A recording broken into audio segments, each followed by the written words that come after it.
श्री नवनागस्तोत्रम्।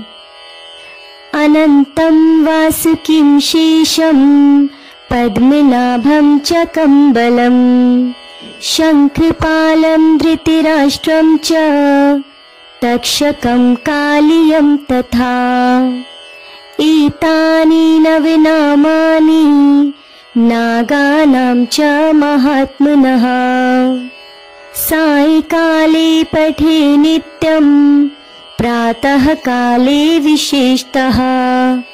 तस्य विषभयं नास्ति सर्वत्र विजयी भवेत् इति श्रीनवनागस्तोत्रम् सम्पूर्णम्।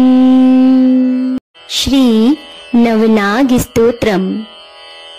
अनन्तं वासुकिं शेषं पद्मनाभं च कम्बलं शङ्खपालं धृतराष्ट्रं च तक्षकं कालियं तथा। एतानि नवनामानि नागानां च महात्मनः। सायंकाले पठे नित्यं प्रातः काले विशेषतः। तस्य विषभयं नास्ति सर्वत्र विजयी भवेत् इति श्रीनवनागस्तोत्रम् सम्पूर्णम्।